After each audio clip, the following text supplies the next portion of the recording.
This is somewhere that I haven't been to for a couple of years, and when I did last come here, they were just starting to put the fencing in. This is the former Thoresby Colliery site here at Edwinstone. I'd have thought by now that they've been chucking dozens and dozens of longhorn cattle on here. They've a surplus of longhorn cattle that they don't know what to do with or where to put them. At the moment it's untouched still, and it looks great. Lots of flowers here, decent variety of invertebrates from what I've seen, and I'm here just for a casual walk, but I'm heading to the western end of Thorsby Pit Top. That's more gorse filled. This is more open. It always used to be just open and grass. It was brilliant. If ever there was a brilliant pit top site in Nottinghamshire that was untouched, it was this one. But now, unfortunately, we've touched them all, and in many cases completely ruined them from what they were.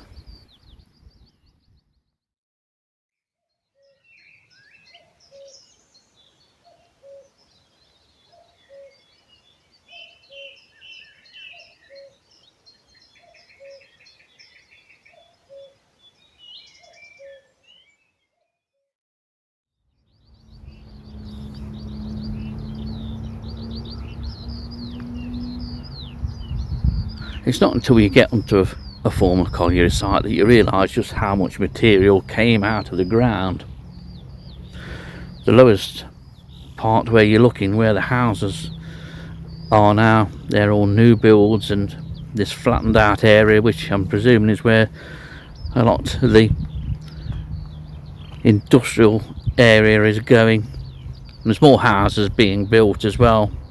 But this was going to be a site for nature, but it's like Gedling Country Park. They give with one hand for nature, and I think they just use that as a ruse, to be honest, and then they take it away with housing and industrial development, and then ultimately the whole area is largely governed for what the public want.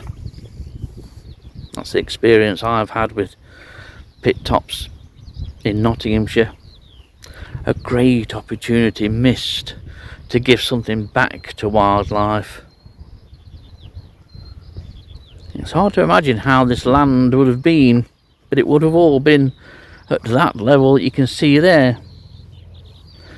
And now it's a huge hilly area that just cries out for being taken in by people that has a real interest in wildlife and wants to encourage wildlife.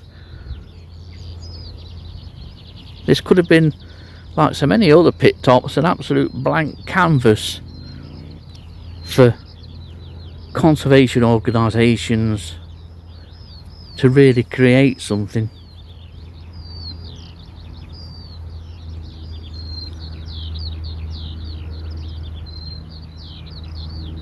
What is nice is the song of the skylark is prevalent here. But this is really no different to most of the former pit tops that have been left to go at least a little bit wild. Pit tops can look after themselves quite happily without man's interference to put things right. I hope they don't mess with this too much.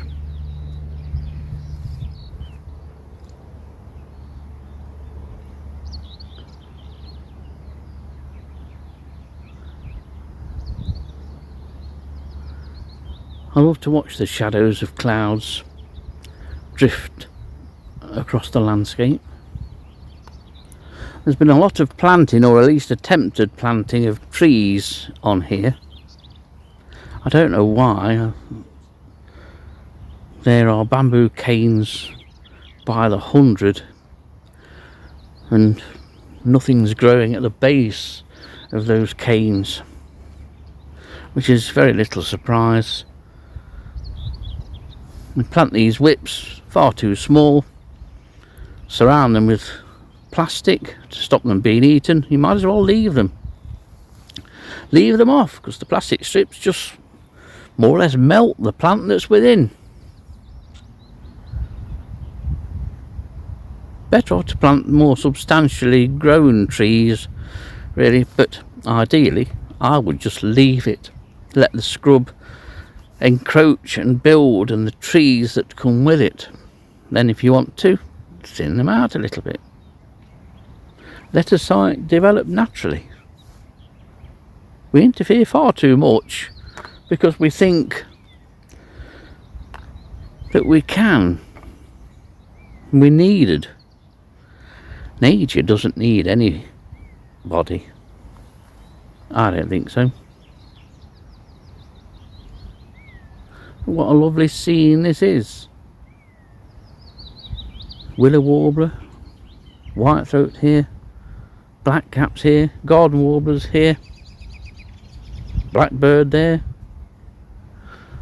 buzzards overhead, and this developing grassland. It's absolutely fine as it is, yet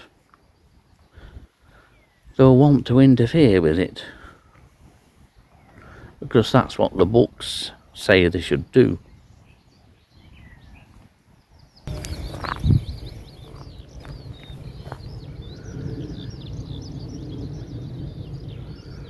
You see already, either side of this track here, it's probably a temporary track for the moment, but a tractor and a gang mower has gone up here a week or so ago. The grass is growing through, but why cut it? We have that constant desire to feel we have to keep everything tidy. There's no reason whatsoever to have cut the side of this. Let the grass grow, let the flowers grow. They're meant to be giving something for nature, something back to nature. They only do it, well, to my mind it's largely in name only. It's just a far too frequently used term, because companies and councils and governments know the public like to hear that kind of thing.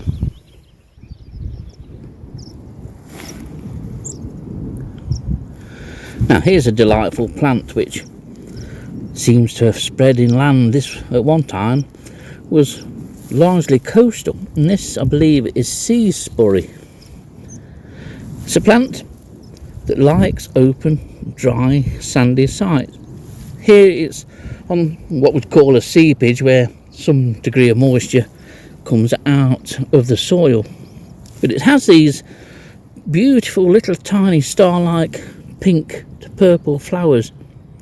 Quite beautiful. It carpets the ground, and you can tell that it's a more coastal species just because of the habit and form of its leaves. They're quite thick and fleshy.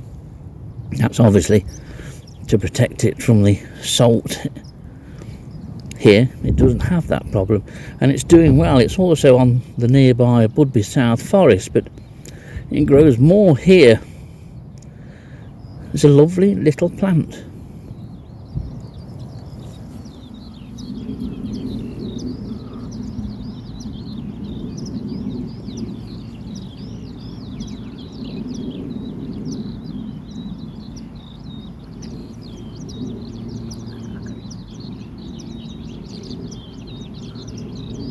It's just full of birdsong here,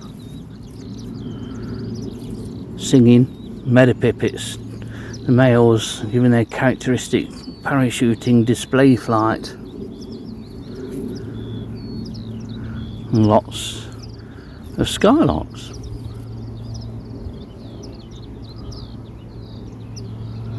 There's some brilliant habitat developing here.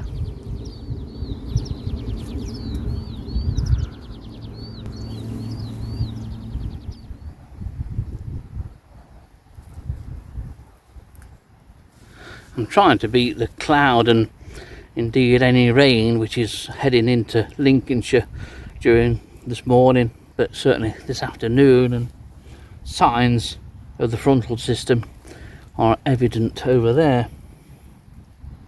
This is a fabulous site. I've picked up a few bits already. I've had a red admiral, interestingly, flying straight through going south east, but also I've seen two other day flying moths like latticed heath and lesser treble bar, both very attractive moths, and I'll put photos in here. One of the things that attracts me, and I know a few others, to former pit tops is indeed the potential. They're like any other brownfield site. They have a wide or broad potential of species that they can attract, and this place has attracted two first for Nottinghamshire records. And one is a super staff, a rove beetle, a Bleedius limicola, if I remember right, that's an absolute stunner of a thing. I may well have a look for that while I'm here, but I need to go further round, more on the western side, in an attempt to try and track it down. But I say I've not been on here for a couple of years, so I don't know how it's altered. There's been some landscaping, shall we say, that's occurred, and I want to see what remains of how this place used to be. But it's just fabulous habitat. I just hope it gets left. That's my big worry. It's my big worry with any habitat in Nottinghamshire. You have to wonder at times whether any of it is ever permanent.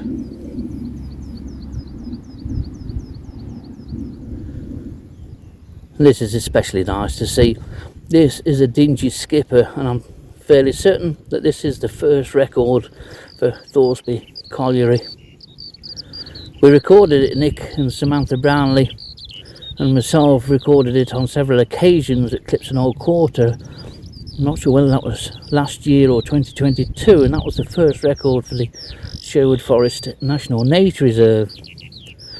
Thorsby Colliery site here doesn't form part of the National Nature Reserve, but I've never recorded it here before, so this is a very nice record, and it took a while to get this shot. You know, there are times when I find signs mind-blowing. Not mind-blowing in their brilliance, mind-blowing in their hypocrisy, so to speak. Ground nesting birds, please keep to footpath. And yet they've mowed a great swathe either side of this fence line. Don't they realise how daft their actions make that sign appear?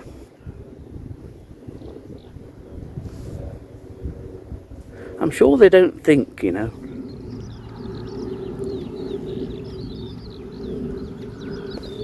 And that's Sherwood Forest below me.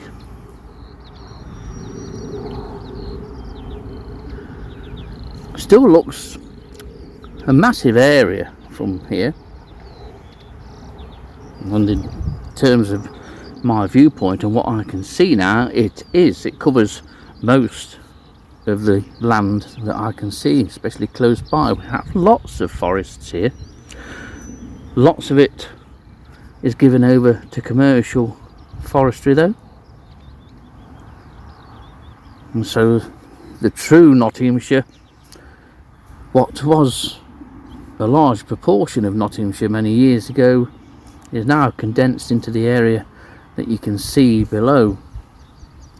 The grey trees that you can see just beyond the gorse here are grey poplars. They're not part of the Sherwood Forest area. They were just forming part of the boundary of the trees, or the selection of trees that were planted around the edge of the former pit top here at Thorsby. I'm surprised they've left them in, to be honest. But a fabulous viewpoint from here.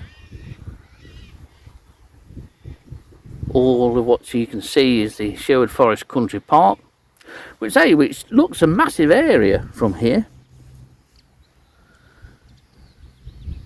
Over in the distance it goes into Clipston Old Quarter. Super view.